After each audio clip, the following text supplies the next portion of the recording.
Hey, hey, hey. I know it's Saturday. I know. Ooh, I'm late. But this is another edition uh, from the Heart of a Woman. Coming to you from my bed. You see the pillows. Yeah, I'm laying down. It is the Shabbat. I have fellowshiped via online with a group of believers having a wonderful conversation about submission, and did a little reading and studying for myself today. Man, when I tell you, yesterday was Friday the 13th, full moon, children finishing CA testing, common assessment testing, and Friday. When I tell you those kids were wound up like those little toys all the way to the nth degree and set free, I took my group outside and let them run, get some of that energy out. Because oh my goodness. Nevertheless, I did not have time nor the energy to record yesterday. And today, as I was, moving about, once I got home yesterday, I determined today is really going to be a Selah. Remember, I did the video on taking a pause. And not just for my mental health, but for my mental health and for my physical health. When I tell you, I walked and stood and walked and stood so much yesterday that my knees and my hip joints were screaming. The bottoms of my feet were burning. Most of that is because I picked up some weight, which I got to get off. I've been in this mourning phase, and I've been eating my feelings because I have not yet found a good place, dare I say a safe place, an impartial place to be heard just yet. And part of that is probably because I'm afraid. Here I go with moments of transparency. I'm afraid to put it out there because I may be misunderstood. Afraid to put it all out there because I may be judged. Because I understand that not everybody is me and not everybody's going to do like me when it comes to releasing and getting stuff out. And so right now I am just releasing with the Most High all that I go through. And I give y'all a little bit, but it's nothing like that human element. Nevertheless, I just decided that today would be a straight up pause. I'm just going to lounge in the house. I'm going to rest. Me and my son are resting. And it was because of this article that I read and I shared on my Facebook that talked about men not discussing their mental health and how it is affecting them. I agree wholeheartedly with that. And let me tell you why I say that. First, let me give you some statistics. Up to 9% of our male population in this country alone, and we're talking about billions of people, and we're talking about just the men, 9% of the men in this country alone, are depressed or deal with depression on a daily basis. 3 billion men deal with anxiety. And 1 in 12 of those men don't seek help and self-medicate. So they stay drunk or they stay high. The reason why that's important to me is because I personally believe in a patriarchal system. I believe that is the man's job given by the Most High Elohim. It is a man's job to protect and to provide and to be the priest of the home in which he has been given. That is to protect not just his wife, but his children, especially his daughters. And when he is in depression and anxiety and self-medicating, that renders him ineffective. The reason why a lot of people don't get help, seek out help, try to be helped is because of stigma. Like I said, I don't often talk about my stuff because I don't want to be judged. Stigma. How you somebody's life coach and counselor and you doing and you feeling and you thinking and yeah, I don't want to hear all that. I don't want to hear all that. I don't want to hear all that. I don't want to hear all that. But I see why men are not getting the help that they need. Same reason why I'm sitting over here in a broken place. But I also came on to say this too. I guess there's a couple of things in my craw, I guess you could say, or birds under my saddle. Yes, here I come with these cowboy colloquialisms and idioms. But anyway, there's a blessing in a breakdown. There's a blessing in a breakdown. I'm going to say it one more time. There's a blessing in a breakdown. Now, let's look at it from a carnal perspective or a natural perspective. Because if a thing in your vehicle or a tool or an appliance breaks, chances are you're going to get a new one, right? And we think anything new is a blessing.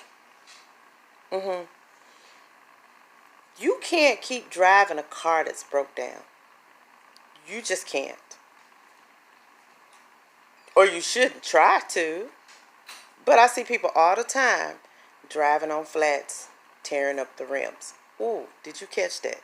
Driving on flat, tearing up the rim, warping the rim, which creates further damage. Now let's go to a mental and spiritual aspect. A lot of times we are running on fumes. We're misunderstood, we're hurting, we're broken, we are impaired, gored all the way through, broken and bleeding inside. And what do? Put that mask on. This is the face of depression. I want you to see the smile. I want you to see the fake gladness in the eyes. And what do? Keep going, creating further dysfunction, further disrepair, until we get all the way to broken. But what does broken cause? A stop. A stop. You have to stop. You have to stop. And so that's stopping. But see, we need to learn how to do, as a sister and I were talking this morning, we have to do maintenance so there are no breakdowns. We're not good at maintenance. A lot of times we're not good at maintenance. We ignore. We mask. We soldier through. Now, not to say that we need to be a wimp and at every occasion of uncomfortability. But when we hurt, we need to be able to say, you know what? Ouch, that hurt me. And let's talk about how we can avoid that next time. You know what I'm saying? Lord, I'm about to rise up off this pillow. We need to be able to say, I don't feel safe. We need to be able to say, I'm uncomfortable. Those are those maintenance checks along the way. Sometimes we feel like we have to endure some things and keep ourselves in, what's the word I'm looking for? Dysfunctional situations far longer than they deserve. Some stuff you need to know, once you've worked your way in, work your way out. Don't stay past your expiration date, especially when you're in situations where you are being abused in several different ways. some of that might need to just go like, nope, not doing it, can't do it, I'm out, goodbye, peace. Ooh, that color kind of bright. Just felt it this morning. I guess I needed some energy. Anyway, me and my side notes.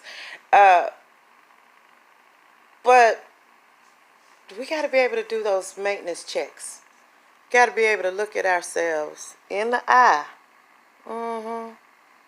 and say, am I okay? And if the answer is no, why am I not okay? What's wrong? What do I need to do? Where do I need to go? Who do I need to talk to? What do I need to be praying? Is there something I can read to help myself? Who do I need to partner with? Who can I trust with my stuff? Because the goal is to be okay. The goal is to be good, tove, functional. Because when you're broken down, you are in a place of dysfunction. When you are broken and you continue to soldier on, your mouth is fly. What do I mean by that? Your filters are gone. Folks can catch these hands real quick. You're not operating optimally. And we got to get to, you're irritated. Everything is a trigger. You're not long-suffering. You're not patient. You're not kind. Ooh, does that sound like Corinthians to you? Aha. Is that love? We're not operating in, we can't when we're in a place of dysfunction. Everybody wrong and you right. Everything's stupid and dumb and moronic. When you're the common denominator. Yeah, I had to lick my lips on that because I didn't want to say it, but I felt the spirit urged me to say it. When you're the common denominator and everything is a problem, they need to look at you. And then check out. Take a minute to see where you're in dysfunction. To see where you're broken down but continuing on. When you have, excuse the expression, nigga rigged your life. Yeah, I said it.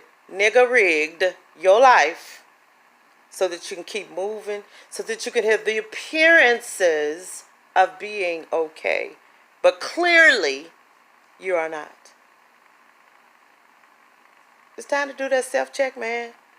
It's time to do that self-check and see where you're broken so that you can stop and find repair, find replenishment, find function again. As a result, again, I come to you from my bed. I'm on my pillows, literally. I ain't cooked nothing. What I made for dinner last night, me and my son have, and so the master has taught me to make enough and to spare when it comes to Fridays, so that on the true Shabbat, I'm not really actually cooking. I don't feel like it. I'll fix him something else when the sun goes down. But other than that, and I'm probably going to get a lot of pushback and a lot of flack from folks saying, oh, well, you don't know when the true Shabbat is. You might be right, but guess what? At least I'm trying. I'm trying to keep these laws, statutes, and commandments that were given to us by our Elohim. I'm trying. And he does know my heart and my conviction. And again, I'm taking this Shabbat as an opportunity to selah, to pause before I make my next move. If you don't remember that video, in that video I talked about how the book of Psalms says selah a lot because it is a musical term. And it is the pause before the next movement in the music. Movement in a piece of music. So, yeah, today is my selah. So that when I get up and I get to work on it tomorrow, probably later on tonight, because I feel, I don't know, domestic. I might go and cook up something find something nice to make for my son for dinner. If I had a husband, he would be the beneficiary of all my culinary exploits, because that buffalo chicken dip I made last night it was fire. Those of you who've had it, y'all know. Anyway, I'm just felt inspired because I was just going to wait. Just go next week. I'll be out on break. But I felt inspired after I read that. After I read that article, to go ahead and record and get ready for Sayings from the Heart of a Woman. Back to my brothers. We need you to talk about your mental health. We need you to talk about the things you're going through, the things you're dealing with, the things you're thinking, the things you're feeling. You need to investigate that part of you so that you can stay in function. You need to take Selah, however you say it. You need to take a pause before you do your next best thing, so that you can be in an optimal position to be in the position of leadership, to lead us correctly. We want to support you. We want to submit to you. We want to. Well, some of us. I'm speaking for me. I want my brothers to be in their proper functioning so that they can lead. I'm tired of being my own hero. I'm tired of being Superwoman for my children, for the women in my community. Brothers, take your place. But I want you to be functional in your place. And so that you need to do this check on your mental health. Check. And find a place of safety so that you can go through it, get it out, deal with it.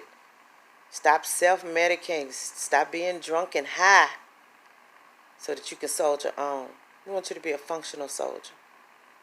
All right? So that you can lead us right. Us and our children. All right? All right. I'm out of here because I feel my evening nap calling. Yes, I'm finna take a nap. Probably going to be up to 1 or 2 o'clock in the morning. But guess what it is? It's a Shabbat. It's rest. It's a place of peace and of solace. And I'm grateful for it. Nevertheless, this is the Professor. I will see you guys next time. I'm out.